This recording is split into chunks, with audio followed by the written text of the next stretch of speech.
저는 36살, 결혼 3년차, 장모님께 백수사위라고 불리던 남자입니다. 제 이름은 준호입니다. 요즘 말로 하면 프리랜서 개발자, 스타트업 준비 중, 뭐 이런 거겠지만 장모님 눈에는 그냥 집에 붙어있는 백수일 뿐이었습니다. 결혼하고 1년 정도는 저도 평범한 직장인이었습니다. 중소 IT 회사 다니면서 칼퇴는 못해도 월급 꼬박꼬박 들어오고 명절에 장모님께 용돈도 드리고 그럭저럭 무난한 사위 정도였죠. 그런데 회사가 갑자기 구조조정을 했습니다. 저는 애매한 연차, 애매한 직급 딱 잘리기 좋은 사람이었습니다. 준호씨 미안해요. 회사 사정이. 대표의 입술은 미안하다고 말했지만 눈빛은 하나도 미안해 보이지 않았습니다. 집에 돌아오는 길, 제 손에는 퇴직금 정산서랑 낡은 가죽 가방, 그리고 늘 들고 다니던 작은 검은 공책이 들려 있었습니다. 이 공책은 제가 혼자 아이디어, 코드 구조하고 싶은 서비스, 그리고 언젠가 만들 내 회사 이름까지 끄적이던 비밀 노트였습니다. 그날 밤 아내에게 말을 꺼냈습니다. 여보, 나 회사 잘렸어.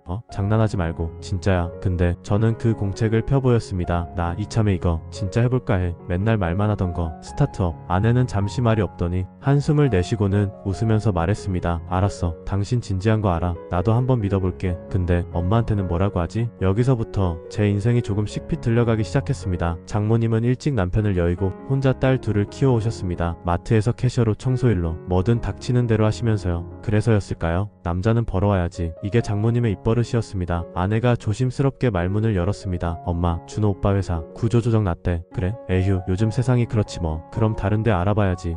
그게 다른데 바로 안 가고 창업을 해보겠대. 그 순간 장모님의 표정이 굳었습니다. 창업? 팩수된 김에?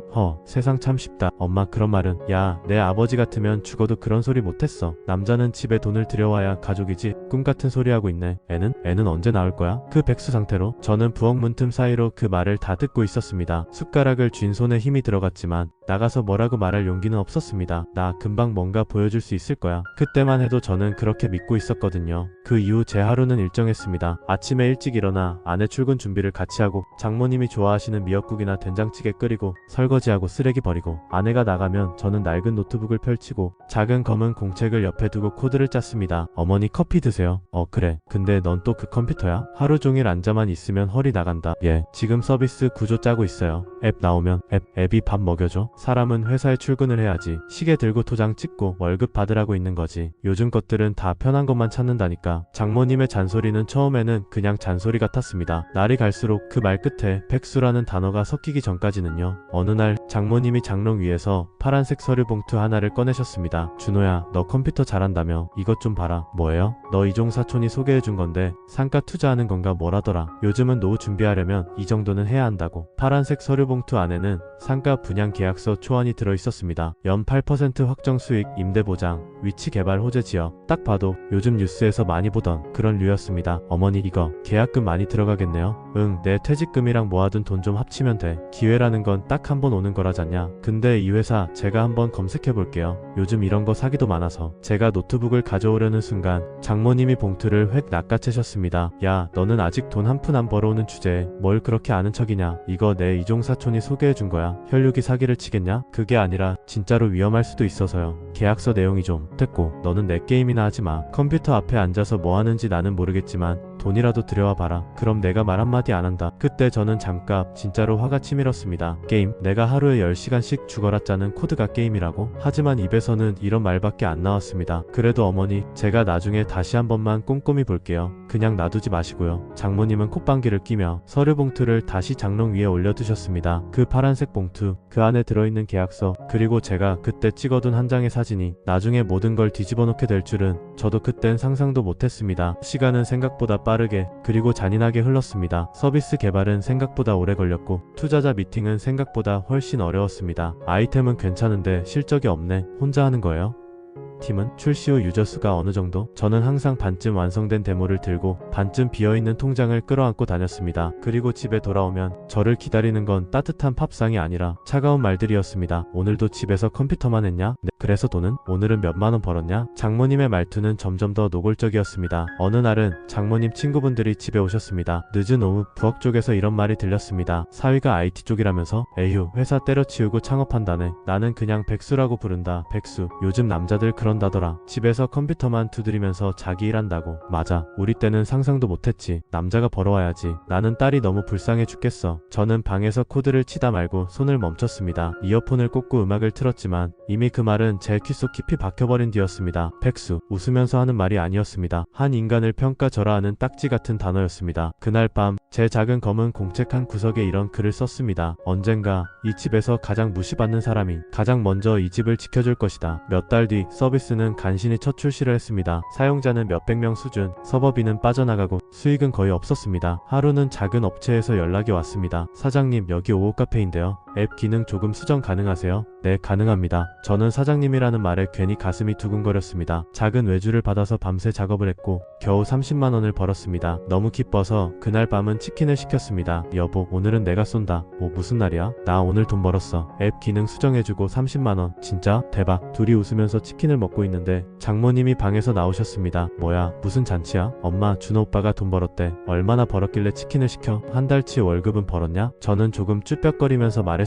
아, 작은 외주인데요. 기능 수정해서 30만원 벌었어요. 장모님은 잠시 저를 쳐다보더니 피식 웃었습니다. 그래? 그 돈으로 치킨을 시켰냐? 에휴, 나는 내 아버지가 하루 벌어오는 돈 푸고도 아까워서 고기 반찬도 맘대로 못했는데 시대가 좋아졌네. 백수도 돈 벌었다고 치킨을 다 시키고. 치킨 냄새가 갑자기 느끼하게 느껴졌습니다. 아내도 웃음을 거두고 젓가락을 내려놓았습니다. 결정적인 날은 제 생일이었습니다. 사실 저는 생일 같은 거 크게 신경 쓰지 않습니다. 하지만 그의 생일만큼은 조금 달랐습니다. 왜냐면 바로 그 전날 밤에 제가 만들고 있던 서비스에 어느 대기업 관계자에게서 메일이 왔거든요. 서비스 제휴 관련 미팅이 가능하실까요? 메일을 3번은 다시 읽었습니다. 눈을 비비고 또 읽었습니다. 가슴이 벌렁거렸습니다. 제 생일에 저는 그 사람과 첫 미팅을 잡았습니다. 여보, 진짜야? 그 대기업? 응. 일단 미팅이야. 뭐 확정된 건 아니고 그래도 시작 아니겠어? 당신 생일 선물이네. 잘 됐으면 좋겠다. 그날 아침 저는 설레는 마음으로 셔츠를 다려입고 넥타이까지 메고 나갈 준비를 하고 있었습니다. 그런데 부엌에서 장모님과 아내의 목소리가 들렸습니다. 엄마, 오늘 준호 오빠 생일이잖아. 저녁에 뭐 해줄까? 생일? 백수 생일이 뭐가 그렇게 중요하냐? 엄마, 미안하지만 나는 솔직히 아직도 이해가 안 된다. 결혼한 지가 몇 년인데 제대로 된 직장이 하나 없잖아. 애도 못 낳고 맨날 컴퓨터만 보고 있고. 오늘도 뭐? 미팅? 다 말만 미팅이지. 이번엔 진짜야. 엄마가 좋아하는 그 회사야. 됐고. 나는 오늘 반찬 가게에서 반찬이나 사올 거다. 생일상? 그런 건 돈 버는 사람이 받을 자격이 있는 거지. 저는 문 뒤에서 그대로 얼어붙었습니다. 손에 들려있던 넥타이가 갑자기 너무 무겁게 느껴졌습니다. 그날 저녁 저는 미팅을 마치고 집에 돌아왔습니다. 놀랍게도 미팅은 정말 괜찮게 흘러갔습니다. 서비스 구조가 탄탄하네요. 내부 검토 한번 올려보겠습니다. 감사합니다. 떨리는 마음으로 집에 들어왔는데 식탁 위에는 비닐봉지에 담긴 반찬 몇 개와 김치찌개 한 냄비가 전부였습니다. 왔냐? 네. 팝 데워라. 반찬 사왔다. 네. 아내는 제 눈치를 보다가 작은 케이크 하나를 꺼냈습니다. 편의점에서 파는 조그마한 케이크였습니다. 여보, 그래도 이건 내가. 미안해. 엄마가 요즘 예민해서. 그때 장모님이 한마디를 툭 던졌습니다. 난 안 먹을란다. 솔직히 내가 뭐가 기쁘다고 백수 생일을 챙기냐. 나도 사람인데 속이 좀 시원해야지. 그 말은 생일 초보다도 더 잔인하게 제 마음을 꺼버렸습니다. 그날 저는 케이크를 반도 먹지 못했습니다. 얼마 지나지 않아 결정적인 사건이 터졌습니다. 장모님이 결국 그 파란색 서류 봉투에 있던 상가 분양 계약서를 들고 나가셨습니다. 그리고 돌아오셨을 때는 얼굴이 붉게 상기돼 있었습니다. 계약했다. 이자도 요즘 은행 이자의 3배는 된대. 개발 호재가 뭐라나. 아무튼 잘된 거래야. 저는 숨이 턱 막히는 느낌이었습니다. 어머니, 진짜요? 계약서 다시 한 번만 보여주세요. 야, 이젠 끝났어. 벌써 도장 다 찍고 왔다. 나도 이제 노후 준비 좀 해야지. 내가 평생 일만 하다 죽을 줄 아냐. 그래도 요즘 이런 거 진짜 사기 많다니까요. 회사 이름 뭐예요? 너무 걱정하지 마. 내가 뭘 알아. 너는 내일이나 신경 써. 내 통장 잔고는 몇만 원이냐? 그 말에 저는 결국 참았던 게 터졌습니다. 어머니, 제가 백수인 건 맞아요. 근데 그럼 적어도 사기는 안 당하게 해드릴 수 있잖아요. 뭐? 계약서 구조가 너무 이상해요. 확정 수익, 임대 보장 이런 거 요즘 뉴스 맨날 나와요. 제가 진짜 한 번만 검토해보고 싶어서 그래요. 야, 장모님은 밥그릇을 탁 내려놓으셨습니다. 얻어먹고 사는 주제에 나한테 훈수 두냐? 내가 내 노후 책임질 수 있어? 내가 당장 월세라도 내줄 수 있어? 응? 말이 많아. 말이. 당장 내 집에서 나가. 당장. 아내가 깜짝 놀라 소리쳤습니다. 엄마, 너 조용해라. 나 진짜 참을 만큼 참았다. 백수랑 사는 건 너 하나도 안 불쌍해. 이상해. 근데 나까지 같이 굶을 수는 없다. 지금 당장 짐 싸. 둘 다 나가든지 백수만 나가든지 선택해라. 집안 공기가 얼어붙었습니다. 결국 저는 작은 짐만 싸서 집을 나왔습니다. 낡은 가죽 가방 하나, 노트북 하나, 그리고 늘 들고 다니던 작은 검은 공책, 그리고 장롱 위에서 몰래 찍어둔 그 계약서 사진 한 장만 들고요. 비 오는 밤이었습니다. 편의점 불빛 아래 저는 혼자 서 있었습니다. 그래, 나 진짜 백수다. 지금은. 근데 여기서 끝날 건가 진짜? 그날 제 안에서 뭔가 하나가 딱 하고 부러지는 소리가 났습니다. 무기력이 아니라 결심이라는 이름의 소리였습니다. 집에서 쫓겨나듯 나온 저는 회사 근처에 있는 작은 원룸을 얻었습니다. 보증금도 빠듯했고 방은 좁았지만 이상하게 숨이 트이는 느낌이었습니다. 그래, 이제 진짜로 해보자. 백수면 어때? 끝까지 가보는 거지. 낮에는 계속 서비스 코드와 개선, 버그 잡기, 밤에는 대기업 담당자와 매일 화상회의, 그리고 틈틈이 저는 장모님이 계약한 그 상가 회사를 파고들었습니다. 사업자 등록 조회, 대표 이름 검색, 예전 기사, 민원 기록. 생각보다 오래 걸렸지만 하나둘 수상한 흔적들이 보였습니다. 마이너스 대표 이름으로 검색되는 다수의 유사 피해 사례, 마이너스 상호를 조금씩 바꾸며 반복되는 분양사업, 마이너스 같은 패턴의 확정 수익 홍보. 역시 이거 제대로다. 저는 제가 아는 변호사 한 명에게 연락했습니다. 회사 다닐 때 작은 프로젝트 같이 했던 형이었습니다. 형, 나 준호예요. 오랜만이죠? 오랜만이다.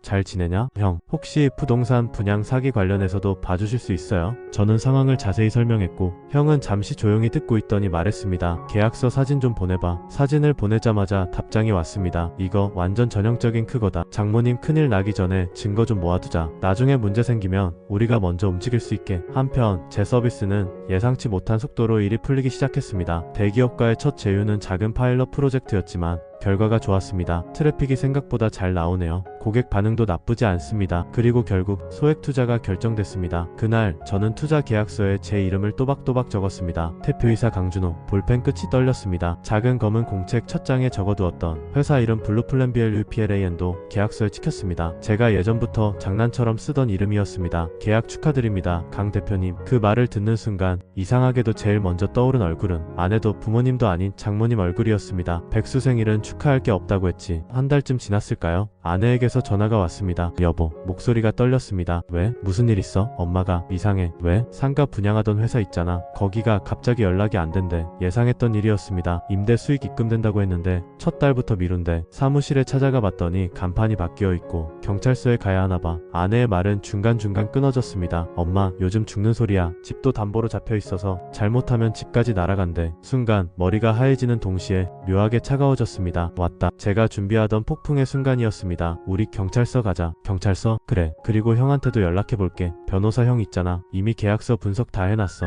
아내는 놀란 듯 물었습니다. 당신 그동안 이거 알아보고 있었어?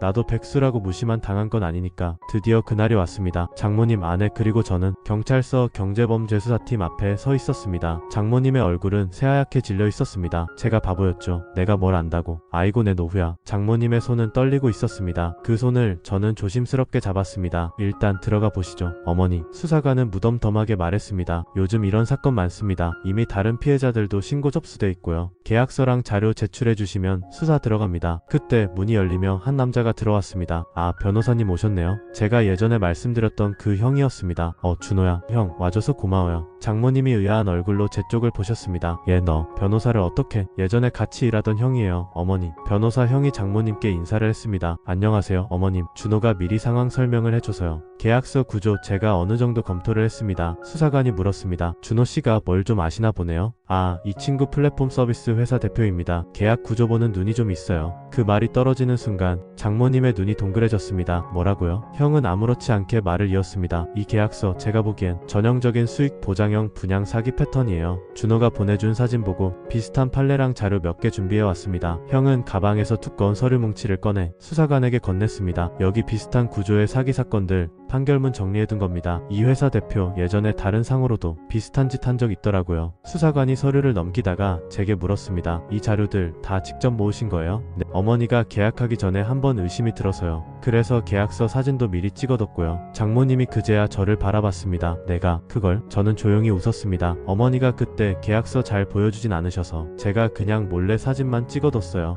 혹시나 해서요. 수사관이 고개를 끄덕였습니다. 잘하셨네요. 덕분에 수사가 훨씬 수월하겠습니다. 알았습니다. 나중에 참고인 조사 때 준호 씨도 한 번 더 불러야겠어요. 이 계약 구조 설명 좀 부탁드리겠습니다. 순간 백수라는 단어 대신 제 이름 뒤에 대표님이라는 말이 붙는 느낌이 들었습니다. 경찰서에서 나오는 길, 장모님은 한동안 아무 말도 하지 않았습니다. 입술을 꽉 깨물고 컸다가 갑자기 멈춰 섰습니다. 준호야. 처음으로 장모님이 제 이름을 온전히 불렀습니다. 야나 백수야가 아니라 그냥 준호야라고요. 네 어머니, 너 회사 대표라는 게 진짜냐? 네, 아직 극초기 스타트업이긴 하지만요. 투자도 조금 받았고 요즘은 협력사도 생겼어요. 언제부터? 집 나간 뒤부터 일이 좀 잘 풀렸어요. 나간다고 해서 끝낼 순 없어서요. 장모님의 눈가가 붉어졌습니다. 그래서 오늘도 이렇게 날 도와준 거냐? 네, 어머니가 아무리 저를 백수라고 해도 아내 엄마니까요. 사기당하게 두면 안 되잖아요. 그 말을 하고 나서야 제 안에 쌓여있던 감정이 불쑥 튀어나왔습니다. 솔직히 많이 서운했어요. 어머니, 백수라고 얻어먹고 산다고 생일 축하할 필요도 없다고 저 나름대로 진짜 열심히 하고 있었거든요. 장모님의 눈에서 눈물이 한 방울 뚝 떨어졌습니다. 미안하다. 내가 진짜 말을 너무 함부로 했다. 조그만 공원 벤치에 앉아서 장모님은 한참을 울었습니다. 나는 평생